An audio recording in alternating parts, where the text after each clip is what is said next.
ஓம்காரம் பகுதியில் உங்களை மீண்டும் வரவேற்கிறோம். சுவாமிஜி நாகமணிங்கிறவங்க திருச்சியிலிருந்து எழுதியிருக்காங்க. எனக்கு 72 வயதாகிறது. மேலும் எனக்கு 2 பெண் மற்றும் பையன்கள் உள்ளனர். இதில் முதல் மூவருக்கு திருமணமாகிவிட்டது. கடைசி பையனுக்கு இன்னும் திருமணமாகவில்லை. எனது இரண்டாவது பெண்ணின் பெயர் சேது நாகலட்சுமி. பிறந்த தேதி 6/1/75. சுவாதி நட்சத்திரம், துலா ராசி. திருமண தேதி 21/8/2006. இவளுக்கு திருமணம் ஆகி 10 வருடம் ஆகிறது.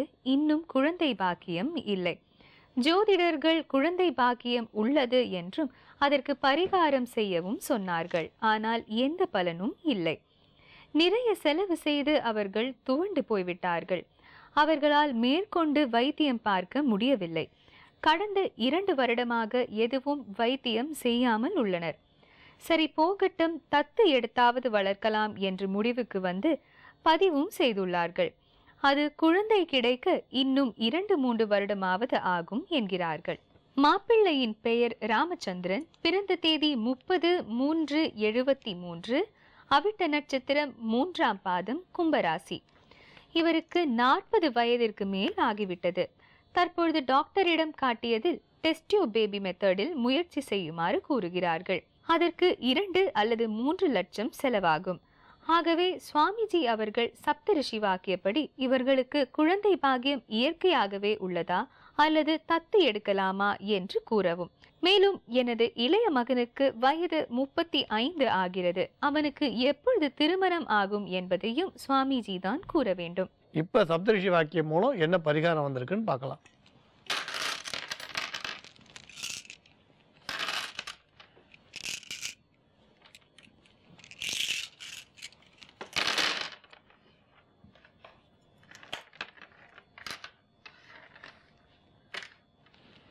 இந்த தத்து புத்திரி யோகம்னு வர்றதுனால பெண் குழந்தையை ஸ்வீகாரம் பண்ணுறதுக்கான வாய்ப்பு அதிகம்.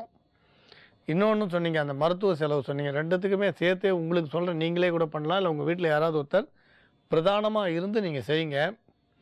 நீங்கள் திருச்சியில் இருக்கிறதுனால உங்களுக்கு வந்து ரொம்ப சுலபம்னு நினைக்கிறோம். ஸ்ரீரங்கம் போய் அங்கே இருக்கிற தன்வந்திரி பகவானை சித்ரா நட்சத்திரம் அன்னைக்கு அர்ச்சனை வழிபாடு செய்யுங்க.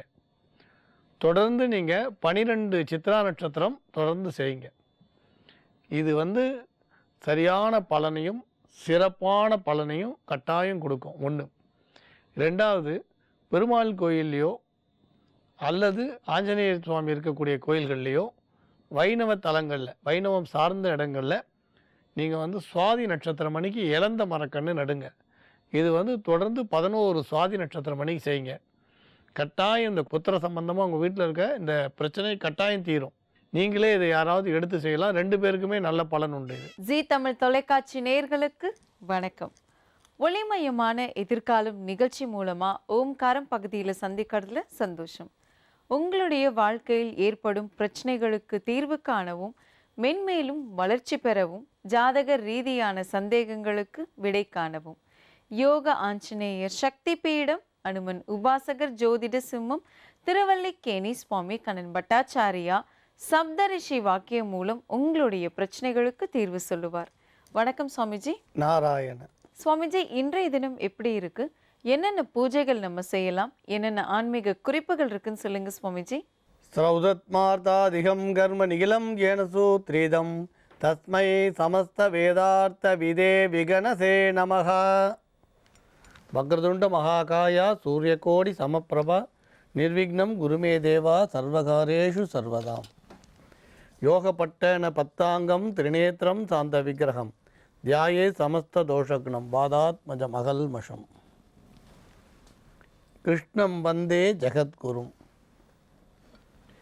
ஜெயந்தி மங்களாகாளி பத்ரகாளி கபாலினி துர்காஷமா சிவாதாத்ரி சுவாகாஸ்வதா நமோஸ்துதே. குரு பிரம்மா குரு விஷ்ணு குருதேவோ மகேஸ்வரகா குரு சாட்சாத் பரம்பிரம்மா தஸ்மை ஸ்ரீ குரவே நமக. அஸ்மத் குருபியோ நமக. விகனச மகா குரவே நமக. அனுமன் சுவாமிகள் ஆசிகளுடன். மங்களகரமான துர்மிகி வருடம் தை மாதம் 6ஆம் தேதி 19/1/2017 வியாழக்கிழமையான இன்று பல நல்ல ஜோதிட ஆன்மீக விஷயங்களை பேசலாம். பொதுவாக வீடுகளில் சுபீட்சம் வரத்துக்கும் கடன்கள்லாம் அடையிறதுக்கும் அதேமாதிரி சத்துருத்துவம் பகை கோர்ட்டு வழக்கு இதெல்லாம் விலகி போகிறதுக்கும் நரசிம்மர் சுவாமியை பூஜிக்கிறது ஒரு அற்புதமான ஒரு வரமாக இருக்கும். பொதுவாக எல்லாருமே வந்து நரசிம்மர் சுவாமி பூஜை, காளி பூஜை, ஆஞ்சநேயர் பூஜை அப்படின்னா பயப்படுவா. இந்த காளி, ஆஞ்சநேயர், நரசிம்மர் சுவாமி அப்படின்னா ஒரு பயம் இருக்கும் எல்லாருக்கும். பூஜை பண்ணலாமோ கூடாதோ, வீட்டில் நரசிம்மர் சுவாமி படம் இருக்கலாமோ கூடாதோ. அவர் சுவாமியை பொறுத்த வரைக்கும் பிரகலாத வரதன். சுவாமி பொறுத்த வரைக்கும் அருள் புரியறதுல நரசிம்மர் சுவாமிக்கு நிகர் அவர் தான். ஆனால் நம்ம பெரிய அளவில் இந்த சுவாமி வழிபாடை பற்றி பயந்துட்டுருக்கோம். ஆனால் ரொம்ப எளிய முறையில் நரசிம்மர் சுவாமியை பூஜிக்கலாம். சாலிகிராமத்தில் கூட நரசிம்மரோட சாலிகிராமம் ரொம்ப உக்ரமானதுன்னு சொல்லுவா. அப்படிலாம் இல்லை, ரொம்ப விசேஷமானது. நரசிம்மர் சுவாமியை படம் வச்சு வழிபாடு பண்ணலாம், ரொம்ப சுலபம். அதே மாதிரி அவரோட ஸ்லோகங்கள்லாம் ஒன்றும் கடினமானது கிடையாது, ரொம்ப ரொம்ப சுலபந்தான். அதே மாதிரி இந்த ஸ்லோகங்கள் சொல்ல முடியலனா கூட 8 எழுத்து சொல்லி நாராயணான்ற மந்திரத்தை சொல்லியும் பூஜிக்கலாம். இந்த நரசிம்மர் சுவாமி வழிபாடால் சத்ருத்துவம், குறிப்பாக செய்வினை, பகை இதெல்லாம் எளிதில் விலகிடும்னு சொல்லுவாள்.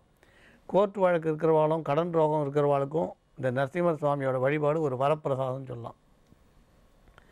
இவரோட பெருமையை சொல்லணும்னா எவ்வளோ ஏட்டில் அடங்காதுன்னு சொல்லலாம். வீட்டில் வந்து நரசிம்மர் சுவாமியை வழிபாடு பண்ணலாம். சுவாதி நட்சத்திரம், புதன்கிழமை இதெல்லாம் ரொம்ப விசேஷம். சிலர் சனிக்கிழமையை கொண்டாடுவா. நரசிம்மரோட க்ஷேத்திரங்கள்னு சொன்னால் சோழிங்கபுரம், திருவள்ளிக்கேணி, அகோபிலம் இதெல்லாம் நிறைய சொல்லலாம்.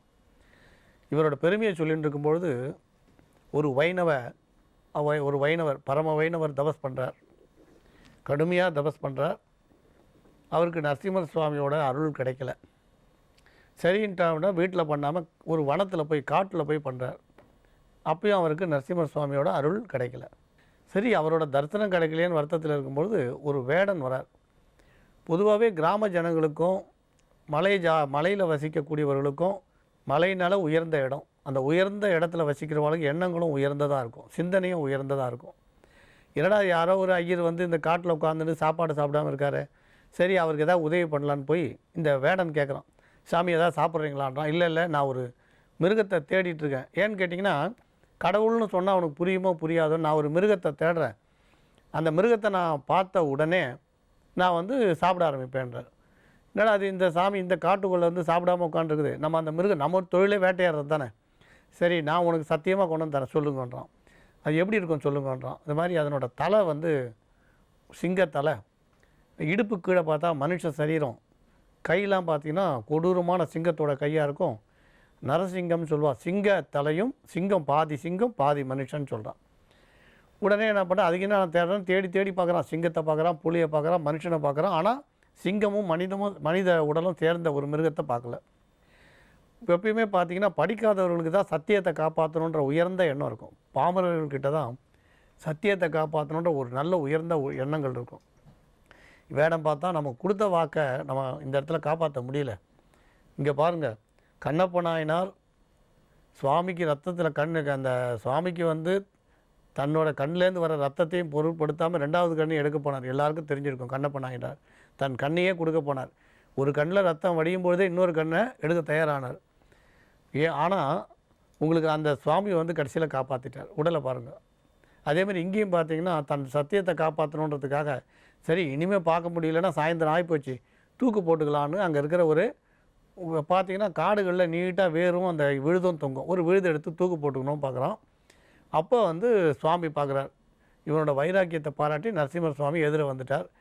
தூக்கு போட்டுக்கணும்னு பார்த்த கயிறு எடுத்து அந்த சுவாமியை கட்டி இவன் அழிச்சிட்டு போகிறான். அவர் அந்த எந்த சுவாமியை குடித்து தபஸ் பண்ணாரோ அந்த ஐயர் முன்னால் அந்த வேடன் எடுத்து போய் வைணவர்கிட்ட, இதோ பாருங்கள் வந்தாச்சு, எதிர வந்து நிற்கிறது பாருங்கன்றா. ஆனால் அவர் கண்ணில் வெறும் விழுது தான் தெரிகிறது, ஆனால் சுவாமி தெரியல. அப்போ தான் சுவாமி அசரீரியாக சொல்கிறார், நீ தபஸ் பண்ண, ஆனால் வைராக்கியம் அதில் இல்லை. இவன் தபஸ் பண்ணல, இந்த வேடன் வந்து தபஸ் பண்ணல, ஆனால் வந்து வைராக்கியம் இருந்தது, அந்த வைராக்கியத்துக்காக நான் வந்துட்டேன்னு சொல்கிறார்.